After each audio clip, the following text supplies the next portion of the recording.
The morning Walter Pruitt's golden retriever stopped eating, the neighborhood was perfectly quiet. No wind, no birds, just the low hum of a July sun climbing over the roofline of Sycamore Lane and an old man kneeling in his driveway, stroking the ears of a dog that couldn't lift her head. Her name was Sadie. She was 11 years old. She had survived 2 cross-country moves, 1 house fire, and the kind of grief that hollows a man out from the inside. And now she was lying on cool concrete, her breathing shallow, her brown eyes searching his face for an answer he didn't have. Walter Pruitt didn't cry. Men like Walter don't cry in driveways. But when the vet called 3 hours later and used the word poisoned, Walter set the phone down on the kitchen counter, walked to his back window, and looked at the house next door for a very long time. He didn't say anything. He just looked.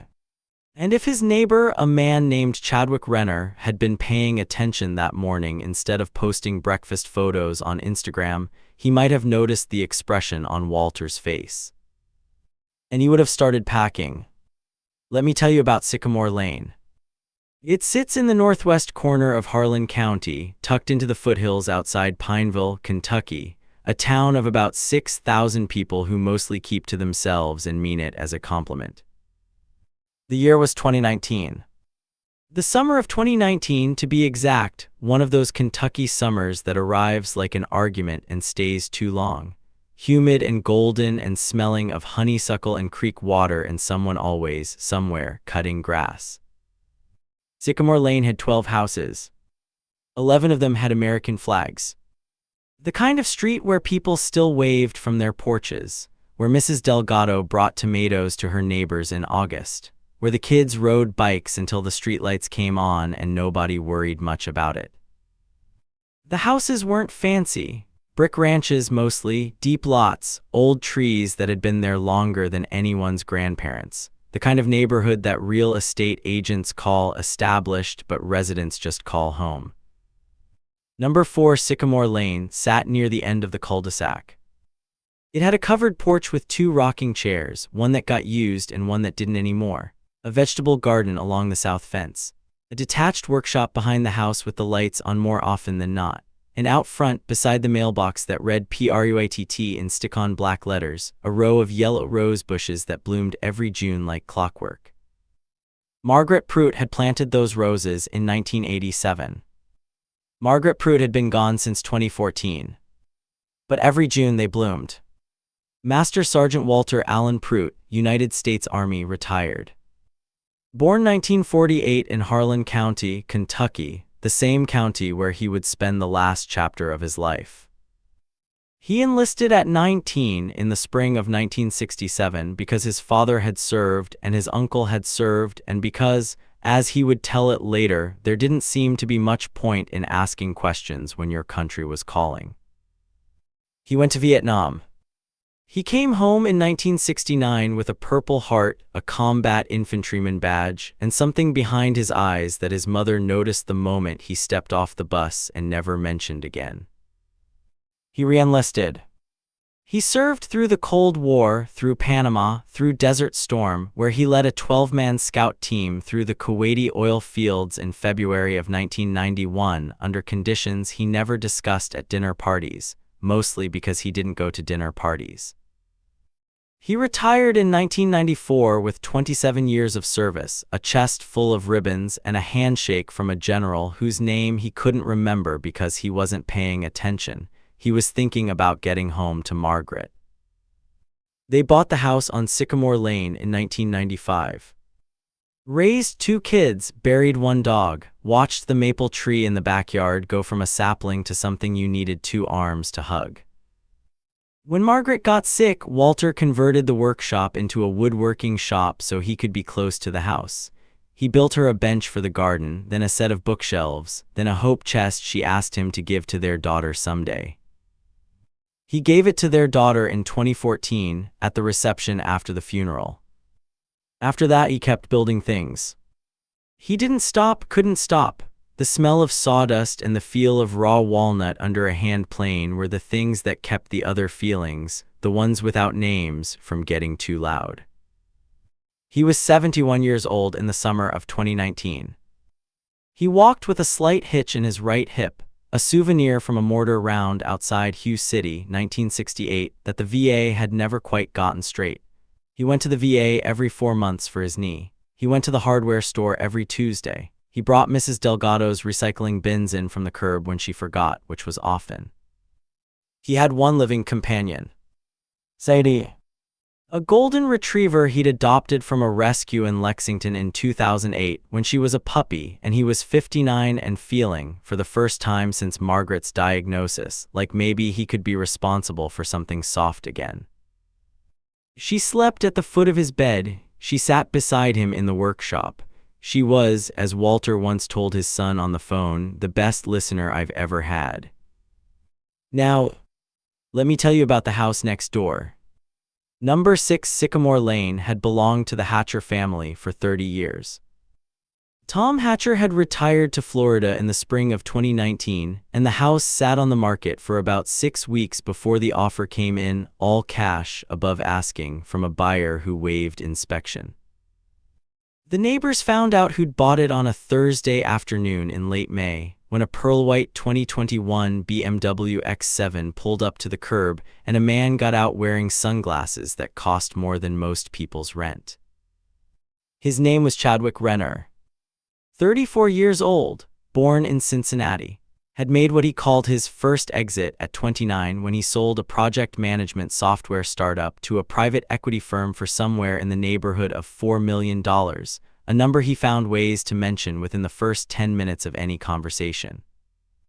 He'd moved to Pineville, he told people, for the lifestyle. He meant the low taxes and the cheap land. He did not mean the neighbors.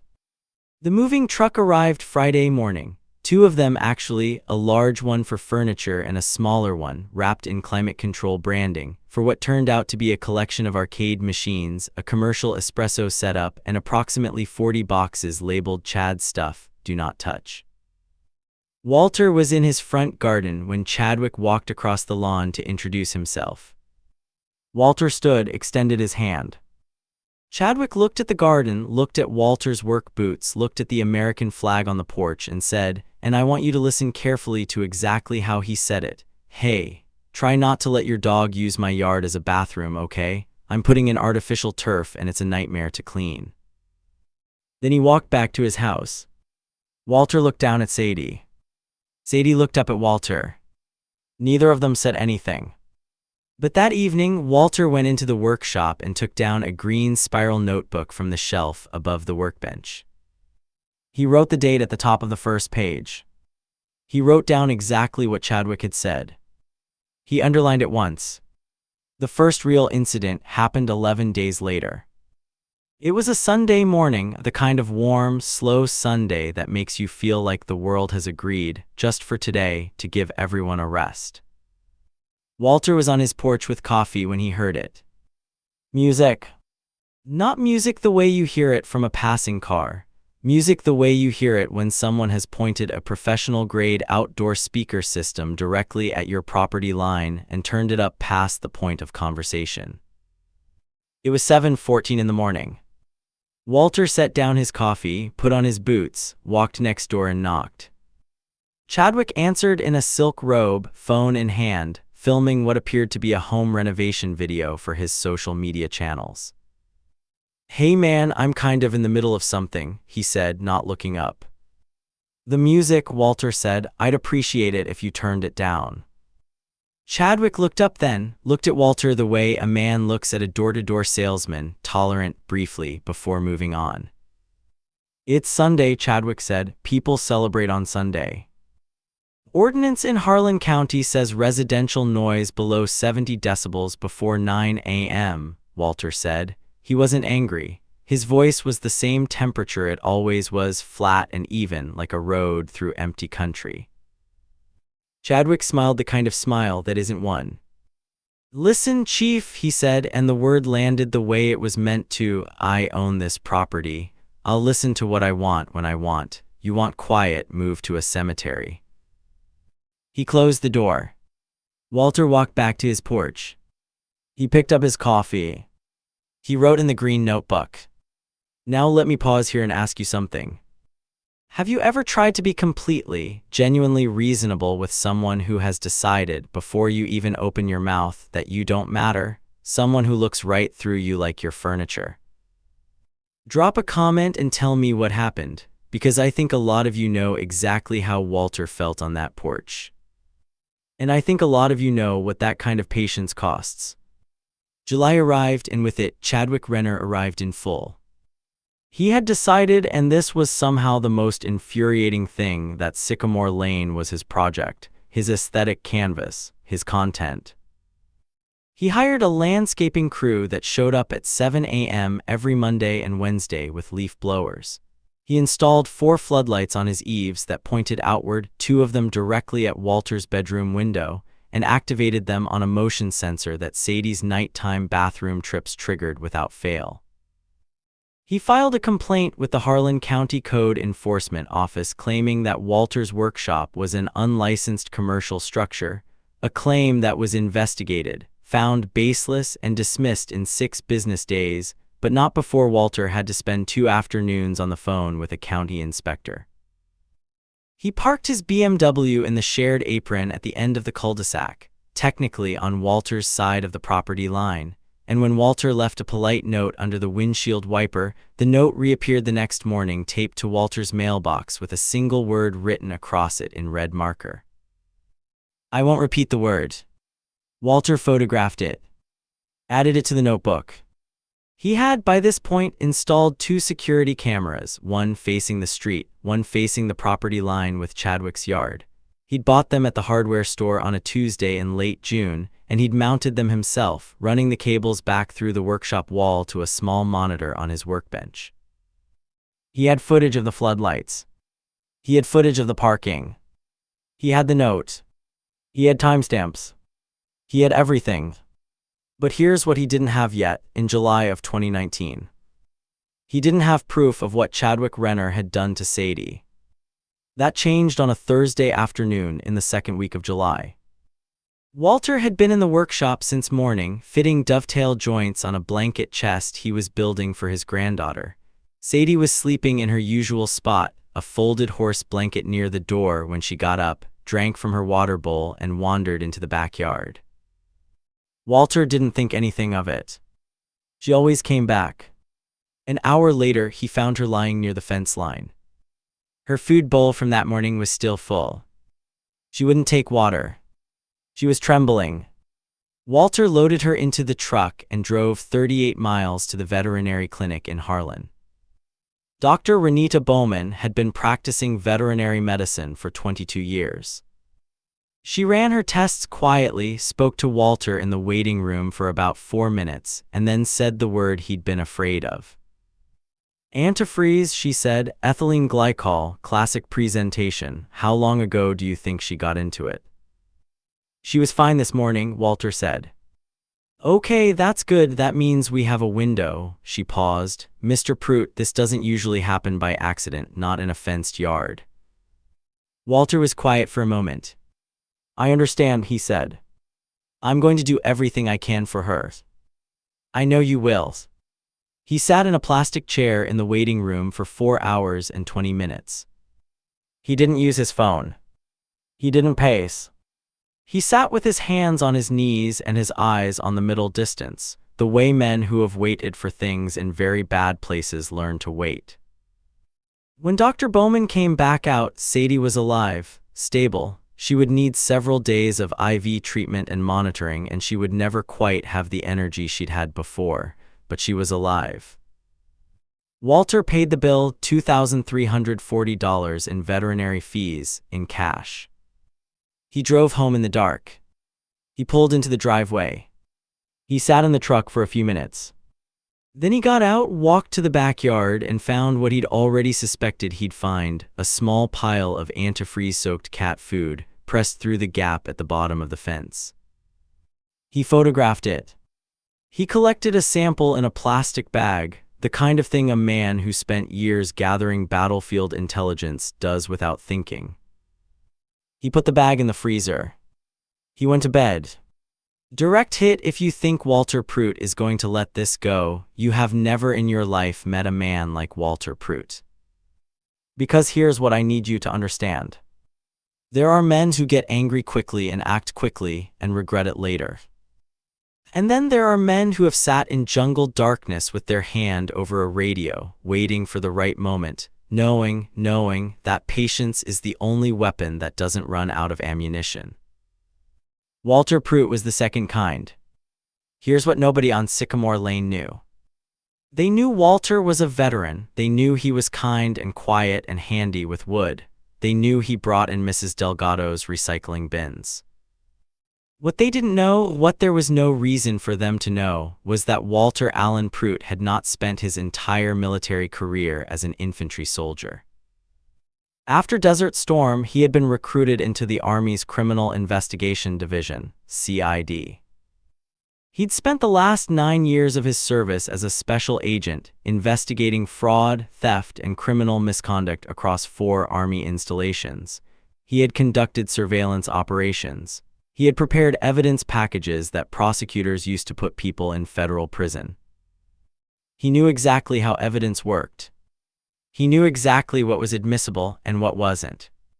He knew exactly how the law moved, slowly, deliberately, and with great, terrible force when properly motivated. On the Friday morning after Sadie was poisoned, Walter made 3 phone calls. The first was to his son Daniel, who was an attorney in Louisville. The second was to a man named Roy Cassidy, his former CID partner, now retired and living in Lexington, who still had friends in the Kentucky State Police and the EPA's Criminal Enforcement Division. The third was to the Harlan County Animal Control Office, where he spoke to a supervisor named Gloria Watts and provided her with the frozen sample, the photographs, the timeline, the veterinary report with Dr. Bowman's notes, and the 2-month log from the green spiral notebook. Gloria Watts listened without interrupting. When Walter finished, she was quiet for a moment. Then she said, "Mr. Pruitt, I'm going to need you to send me copies of all of this." "Already printing them," Walter said. "Now let me pause here and ask you something.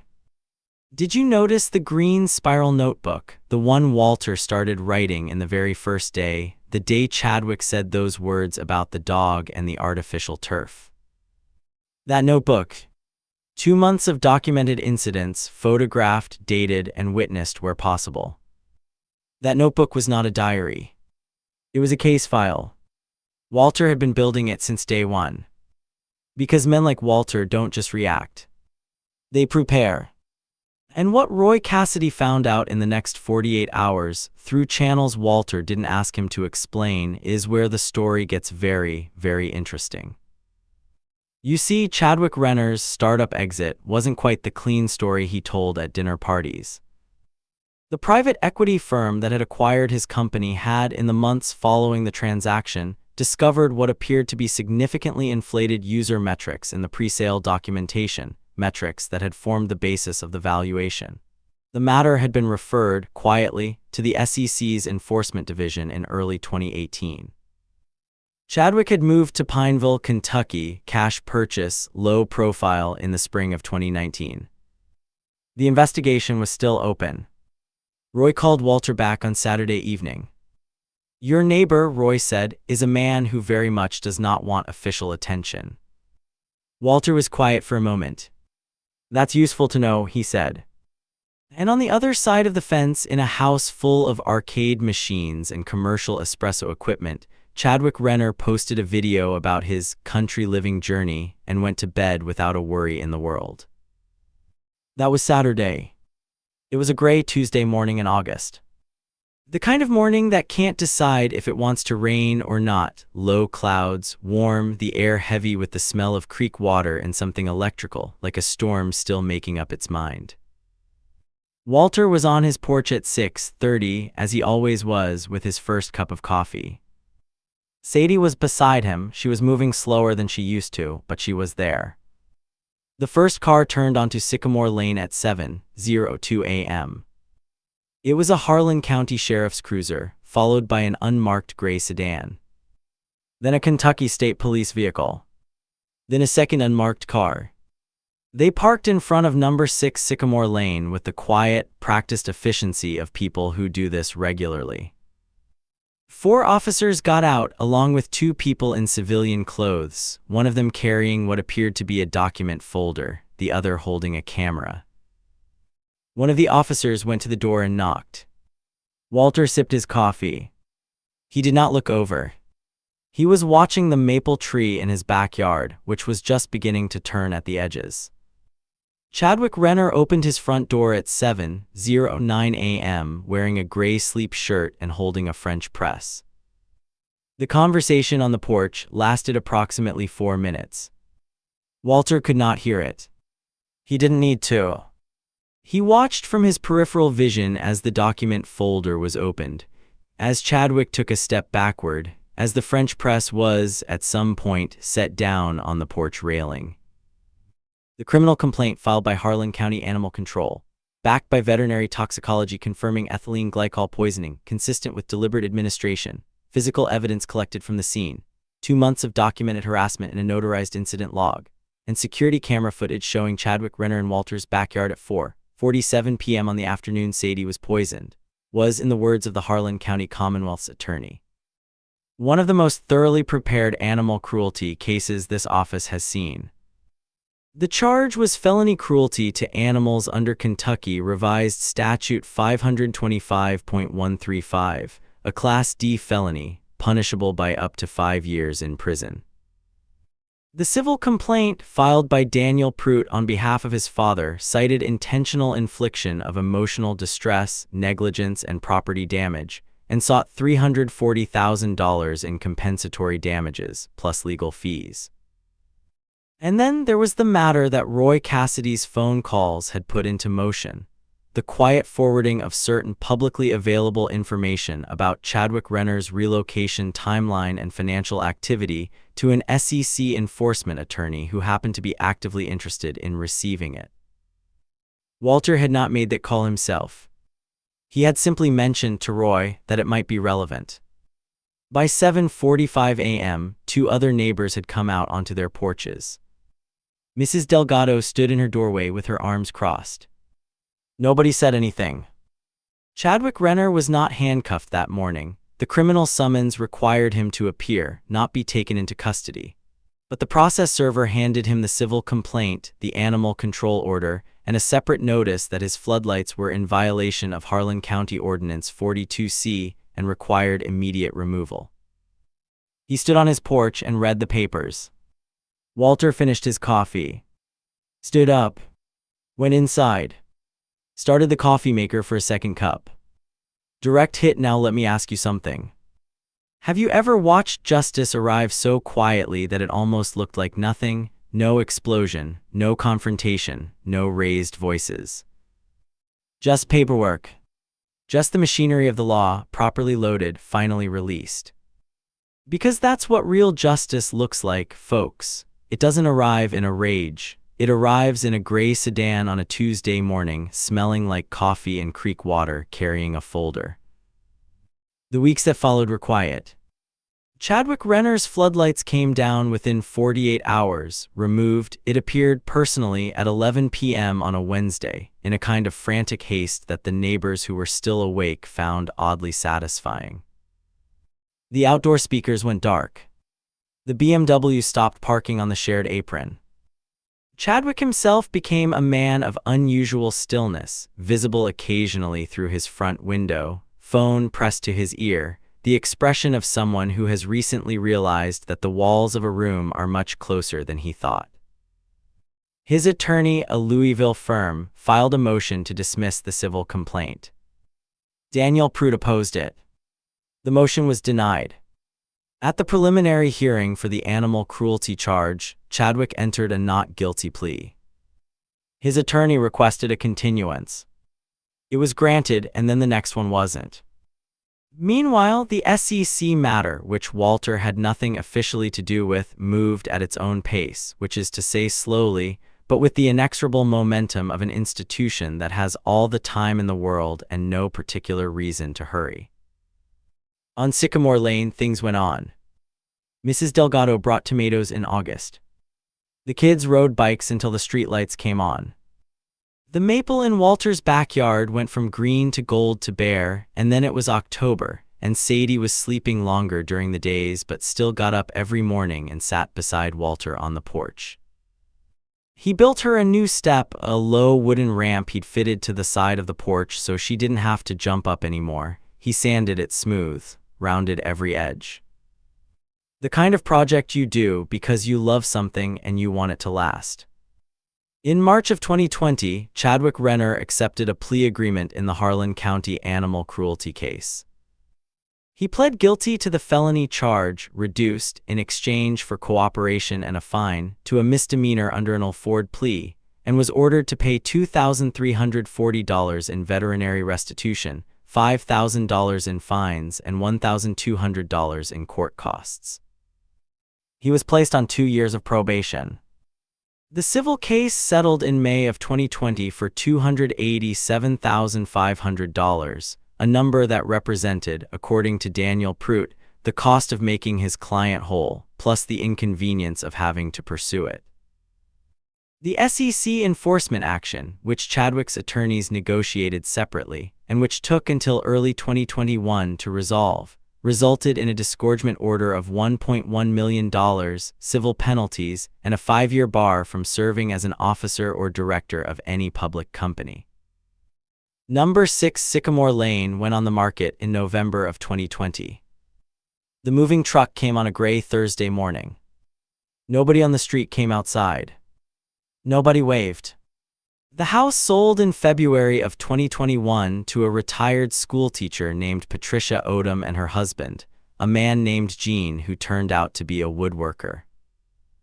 He and Walter spent most of that first spring leaning over the fence talking about joinery. By June, they were sharing the workshop on Tuesday afternoons. And the yellow roses along the front fence at number 4 Sycamore Lane, Margaret's roses, planted in 1987, surviving everything, bloomed that year the way they always did. Right on schedule. Like they were keeping a promise.